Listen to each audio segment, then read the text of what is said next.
مارکا عروج پر تھا، صرف ایک آدمی تھا جو لڑ نہیں رہا تھا۔ وہ میدان جنگ میں برچھی اٹھائے یوں گھوم پھر رہا تھا جیسے کسی کو ڈھونڈ رہا ہو۔ وہ واشی بن حرب تھا۔ وہ حضرت امیر حمزہ رضی اللہ تعالیٰ عنہ کو ڈھونڈ رہا تھا۔ حمزہ رضی اللہ تعالیٰ عنہ کو قتل کرنے کے لیے اس کے لیے دو انعام تھے، ایک یہ کہ اس کا آقا اسے آزاد کر دے گا، اور دوسرا ابو سفیان کی بیوی ہند کے وہ زیورات جو اس نے پہن رکھے تھے۔ اسے حمزہ رضی اللہ تعالیٰ عنہ نظر آ گئے۔ وہ قریش کے ایک آدمی سبا بن عبد العزیٰ کی طرف بڑھ رہے تھے۔ عرب میں رواج تھا کہ ختنہ عورتیں کیا کرتی تھیں۔ مورخ ابن ہشام کے مطابق اسلام سے پہلے عربوں میں ختنے کا رواج موجود تھا۔ حمزہ نے جس سبا کو للکارا تھا اس کی ماں ختنہ کیا کرتی تھی۔ ختنہ کرنے والی کے بیٹے حمزہ رضی اللہ تعالیٰ عنہ نے اسے للکارا، ادھر آ اور مجھے آخری بار دیکھ لے۔ سبا بن عبد العزیٰ حمزہ کی طرف بڑھا، غصے سے اس کا چہرہ لال تھا۔ وہ تلوار اور ڈھال کی لڑائی کا ماہر تھا۔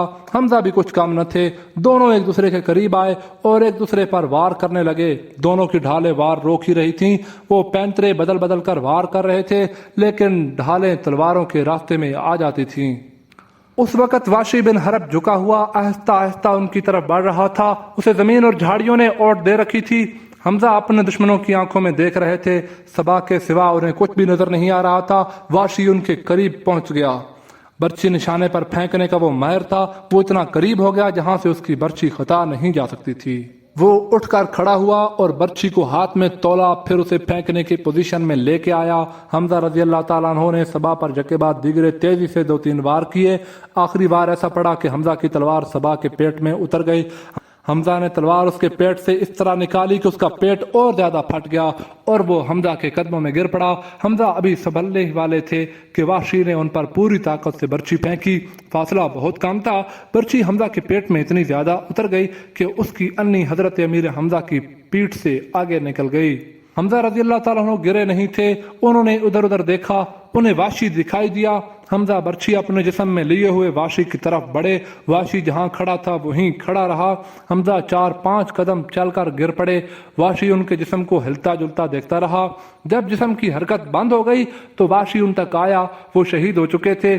واشی نے ان کے جسم سے برچھی نکال لی اور چلا گیا۔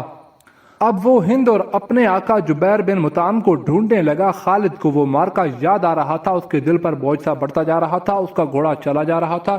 وہ نشیبی جگہ سے گزر رہا تھا، اس لیے احد کی پہاڑی کی چوٹی اس کی نظروں سے اوجھل ہو گئی تھی۔ اسے اپنے قبیلے کی عورتیں یاد آئیں جو قریش اور ان کے اتحادی قبائل کو جوش دلا رہی تھیں۔ خالد کو یاد آیا کہ وہ مارکے کا نظارہ کرنے کے لیے ایک بلند جگہ چڑھ گیا تھا۔ اسے مسلمان عورتیں نظر آئیں۔ مسلمان اپنے جن زخمیوں کو پیچھے لاتے تھے انہیں عورتیں سنبھال لیتی تھیں، ان کی مرہم پٹی کرتی اور انہیں پانی پلاتی۔ مسلمانوں کے ساتھ 14 عورتیں تھیں جن میں حضرت فاطمہ بھی تھیں۔ پھر یوں ہوا کہ قلیل تعداد مجاہدین کثیر تعداد کفار پر غالب آ گئے۔ قریش کا پرچم بردار گرا تو کسی اور نے پرچم اٹھا لیا، وہ بھی گرا۔ پرچم کئی بار گرا۔ آخر میں ایک غلام نے پرچم اٹھا کر اونچا کیا لیکن وہ بھی مارا گیا۔ پھر مسلمانوں نے قریش کے پرچم اٹھانے کی مہلت نہ دی۔ قریش کے جذبے جواب دے گئے تھے۔ خالد نے ان کی پسپائی دیکھی اور یہ بھی دیکھا تھا کہ مسلمان ان کا تعاقب کر رہے ہیں۔ قریش اپنے کیمپ میں بھی نہ ٹھہرے، اپنے مال و اسباب چھوڑ کر افراتفری کے عالم میں بھاگ گئے۔ یہاں سے جنگ کے بعد کا مرحلہ شروع ہو گیا۔ مسلمانوں نے فتح کی خوشی میں اور انتقامی جذبے کے تحت قریش کے کیمپوں سے سامان اٹھانا شروع کر دیا۔ وہ فتح و نصرت کے نعرے لگا رہے تھے۔ قریش ایسے بوکھلا کے بھاگے کہ انہیں اپنی عورتوں کا بھی خیال نہ رہا۔ وہ پیدل بھاگی جا رہی تھیں لیکن مسلمانوں نے ان کی طرف آنکھ اٹھا کے بھی نہ دیکھا۔ قریش کے گھڑ سواروں کے ایک دستے کا کمانڈر اکرما اور دوسرے کا خالد تھا۔ انہوں نے مسلمانوں کے پہلوؤں پر حملہ کرنا تھا مگر جنگ کا پانسا بری طرح پلٹ گیا تھا۔ اکرما اور خالد نے پھر بھی اپنے اپنے سواروں کو وہیں رکھا جہاں انہیں تیاری کی حالت میں کھڑا کیا گیا تھا۔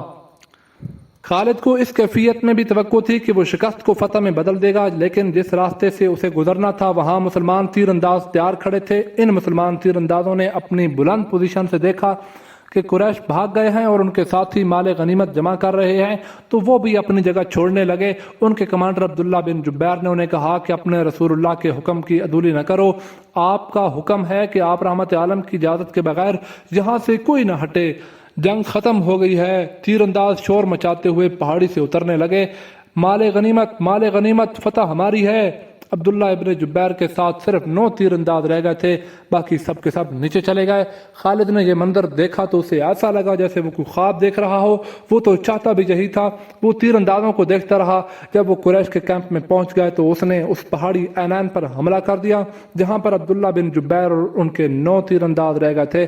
خالد انہیں نظر انداز بھی کر سکتا تھا، لیکن ان سے وہ انتقام لینا چاہتا تھا۔ اس کے گھڑ سوار پہاڑی پر چڑھتے جا رہے تھے، اوپر سے تیر انداز تیزی سے تیر برسا رہے تھے۔ اکرما نے خالد کو عینین پر حملے کرتے دیکھا تو وہ بھی اپنے سوار دستے کو وہیں لے گیا اور اس کے گھوڑے ہر طرف سے اوپر چڑھنے لگے۔ سواروں کے پاس بھی تیر کمانیں تھیں، وہ اوپر کو تیر چلا رہے تھے، لیکن اتنے گھڑ سواروں کو روکنا اوپر والوں کے لیے ممکن نہ تھا۔ سوار اوپر چلے گئے، تیر انداز دست بدست لڑائی بھی لڑے اور سب زخمی ہو کر گر گئے۔ خالد نے زخمیوں کو پہاڑی سے نیچے پھینک دیا۔ عبداللہ بن جبیر بھی شہید ہو گئے۔ وہیں سے خالد اور اکرما نے اپنے گھڑ سواروں کو اتارا اور اس مقام پر آ گئے جہاں سے مسلمانوں نے لڑائی کی ابتدا کی تھی۔ خالد کے حکم پر دونوں نے مل کر مسلمانوں پر حملہ کر دیا۔ مسلمان لڑنے کی حالت میں نہیں تھے، لیکن رسول کریم صلی اللہ علیہ وسلم نے مجاہدین کی کچھ تعداد کو اپنے ساتھ رکھا ہوا تھا۔ یہ مجاہدین گھڑ سواروں کے مقابلے میں ڈٹ گئے۔